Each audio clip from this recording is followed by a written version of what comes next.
Secularism అంటే state అనేది అన్ని మతాలు, అన్ని కులాలు, అన్ని వర్గాల ప్రజలను సమానంగా చూడాలి. అందుకే పొలిటికల్ పార్టీస్, పొలిటీషియన్స్ కూడా తాము సెక్యులర్, లిబరల్, న్యూట్రల్ అని ప్రజల్లో ప్రొజెక్ట్ చేసుకుంటూ ఉంటారు.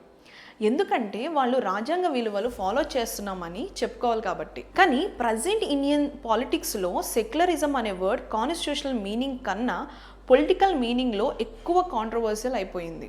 సోషల్ మీడియా ప్లాట్ఫామ్స్లో ఇప్పుడు జరుగుతున్న ప్రధాన డిబేట్ కూడా ఇదే. చాలా పొలిటికల్ పార్టీస్ సెక్యులరిజాన్ని వాల్యూగా కాకుండా ఓట్ బ్యాంక్గానే చూస్తున్నారు. తమ పొలిటికల్ కన్వీనియన్స్ బట్టి డెఫినిషన్ అనేది మార్చుకుంటూ ఎలక్షన్స్లో గెలిచారు. అండ్ దీనికి బెస్ట్ ఎగ్జాంపుల్స్ తమిళనాడులో ఉన్న డిఎంకే పార్టీ గురించి చెప్పుకుందాం. డిఎంకే తన ఐడియాలజీని సెక్యులరిజం, సోషల్ జస్టిస్, రిప్రజెంటేషన్ అనే ఈ 3 పిల్లర్స్ మీద బిల్డ్ చేసుకుంది అని చెప్పుకుంటారు. అఫ్ కోర్స్ చేసుకుంది కూడా. అయితే ఉదయనిధి స్టాలిన్ గారు సనాతన ధర్మాన్ని కరోనా, మలేరియా లాంటి డిసీజెస్తో కంపేర్ చేయడం మనం చూసాము కూడా. கொசு, டெங்கு காய்ச்சல், மலேரியா, கொரோனா இதையெல்லாம் நம்ம எதிர்க்கக்கூடாது, ஒழித்து கட்ட வேண்டும். அப்படிதான் இந்த சனாதனம்.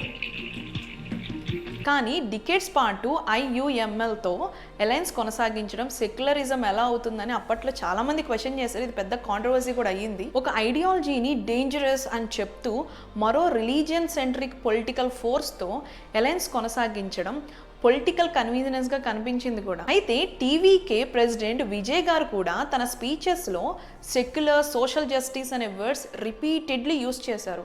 కానీ ఎలక్షన్ సమయంలో మెజారిటీ ఫిగర్ రాకపోవడంతో Congress, left parties IUML support తీసుకోవడం సోషల్ మీడియాలో స్ట్రాంగ్ డిబేట్కి కారణమైంది. ఎరా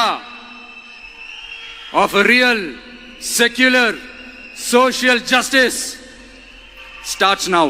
election commission of India records ప్రకారం కేరళ, తమిళనాడులో ఈ IUML నుంచి కంటెస్ట్ చేసిన క్యాండిడేట్స్ ఆల్మోస్ట్ ముస్లిం కమ్యూనిటీ నుంచి ఉంటారు. అయితే కేరళ ఎక్స్ సీఎం పినరయ్ విజయన్ గారు చాలాసార్లు IUML మీద డైరెక్ట్ క్రిటిసిజం చేశారు. ఆయన స్టేట్మెంట్స్ ప్రకారము IUML సెక్యులర్ పార్టీ కాదని, రిలీజియన్ బేస్డ్ పాలిటిక్స్ చేస్తుందని, జమైత్ ఏ ఇస్లామీ అండ్ SDPI వంటి ఆర్గనైజేషన్స్తో ఫ్రెండ్లీ రిలేషన్స్ మెయింటైన్ చేస్తుందని చెప్పి ఆయన చాలా ప్రెస్ మీట్లో చెప్పారు.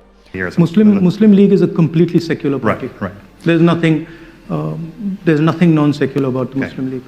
అయితే మనము జమైత్ ఏ ఇస్లామీ ఈ ఆర్గనైజేషన్ గ్రూప్ గురించి మాట్లాడుకోవాలి.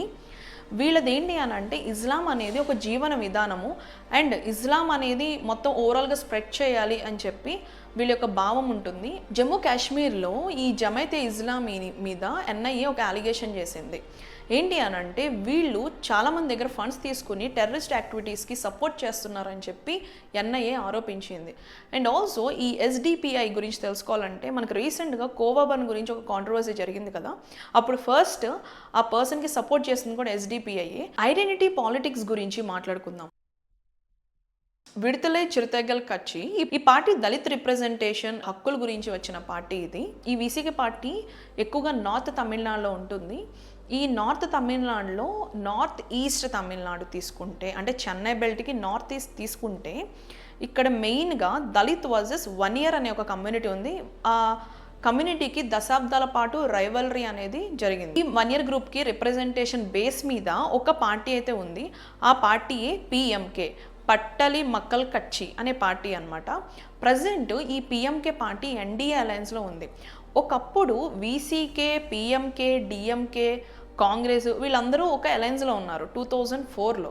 సో ఎలాగైనా 2004లో బీజేపీని ఓడించేయాలి అనే కాన్సెప్ట్లో వీళ్ళందరూ అలయన్స్లో ఉన్నారు. తర్వాత PMK ఈ అలయన్స్ నుండి బయటకు వచ్చేయడం జరిగింది. అప్పటి నుండి VCK PMK పార్టీని ఎప్పుడు కూడా ఇది ఒక కాస్ట్ బేస్డ్ పార్టీ, ఇలాంటి పార్టీస్ ఉండడం వల్ల మిగతా కమ్యూనిటీస్ నుండి కూడా పార్టీస్ పెరుగుతాయి, అది సొసైటీకి అంత మంచిది కాదు అంటారు. కానీ ఇక్కడ మెయిన్ క్వశ్చన్ ఏంటి అంటే VCK అనేది ఒక Dalit centric party, Dalit base మీద వచ్చిన పార్టీ. మరి VCK కూడా ఐడెంటిటీ పాలిటిక్స్ చేస్తుంది కదా, మరి PMK చేసేది రాంగ్, కాస్టిస్ట్ పాలిటిక్స్ అని చెప్పేసి అనడం అనేది ఎంతవరకు కరెక్ట్ అని చెప్పి ఎక్స్లో చాలా పెద్ద డిబేట్ జరుగుతుంది. సో ఈ బోత్ కూడా కమ్యూనిటీ బేస్ సెంట్రిక్ కానీ పాలిటిక్స్ చేస్తూ ఉంటాయి. కానీ వీసీకే పదే పదే కాస్ట్ బేస్డ్ పాలిటిక్స్ అంటే ఆ మాస్టర్ గారు కూడా చేసేది కూడా కాస్ట్ బేస్డ్ పాలిటిక్సే కదా. సో వీసీకే పార్టీ మెయిన్గా ఏం చెప్తుంది, మేము ఒక రిప్రజెంటేషన్ గురించి వచ్చాము, ఒక హక్కుల గురించి వచ్చాము అని చెప్తారు. అలాగే పిఎంకి తమకు అనుకూలంగా ఉన్నప్పుడేమో సోషల్ జస్టిస్, రిప్రజెంటేషన్ అంటూ మాట్లాడిన తరువాత రాజకీయ విభేదాలు వచ్చినప్పుడు మాత్రం కాస్టిస్ట్ పార్టీ అనే ఒక నేరేటివ్ని నెగిటివ్గా బిల్డ్ చేయడం కూడా గమనించాల్సిన విషయం. వన్నీ అరుసు అని చెప్పి ఒక క్యాండిడేట్ ఉంటారు. ఆయన ఏంటంటే అప్పట్లో జనరల్ సెక్రటరీగా వర్క్ చేశారు ఈ వీసీకే పార్టీకి. ఇండి1 అనే కాన్స్టిట్యుయెన్సీకి ఎమ్మెల్యేగా ఉన్నారు. తమిళనాడుకి ఆయన ఒకానొక టైంలో తమిళనాడుకి ప్రత్యేక దేశం కావాలి, ఇండియా నుండి విడిపోవాలి అని మాట్లాడిన సందర్భాలు చాలానే ఉన్నాయి. So they encourage separatism. అలాంటి పార్టీస్ని మన తెలుగు ఇండిపెండెంట్ జర్నలిస్టులు హైప్ ఇస్తున్నారు. ఇది మనం గమనించాలి. విజయ్ గారికి మ్యాజిక్ ఫిగర్ అవసరమైంది, ఇంకొక 2 సీట్లు కావాలి. ఫస్ట్ ఏమో వీసీకే పార్టీ మేము వస్తాము, మీకు మద్దతు తెలుపుతామని చెప్పారు.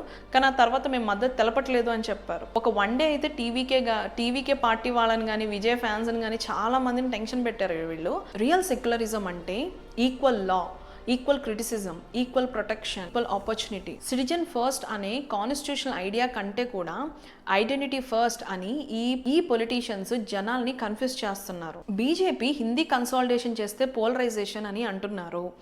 మరి డిఎంకే లేదా కాంగ్రెస్ కానీ టీవీకే కానీ మైనారిటీ కన్సాలిడేషన్ చేస్తే రిప్రజెంటేషన్ అని అంటున్నారు. పిఎంకే క్యాస్ట్ మొబిలైజేషన్ చేస్తే కాస్ట్ పాలిటిక్స్ అంటున్నారు. అదే వీసీకే దళిత్ మొబిలైజేషన్ చేస్తే సోషల్ జస్టిస్ అంటున్నారు. సో టర్మినాలజీ పాలిటిక్స్ పర్స్పెక్టివ్ బట్టి మారిపోతుంది. అందుకే ఇండియాలో సెక్యులరిజం అనే వర్డ్ కాన్స్టిట్యూషనల్ మీనింగ్ కన్నా పొలిటికల్ మీనింగ్లో ఎక్కువ కాంట్రవర్షియల్ అయిపోయింది.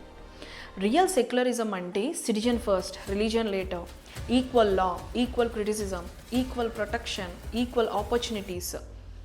మీ ఒపీనియన్ కామెంట్ చేయండి. జై హింద్.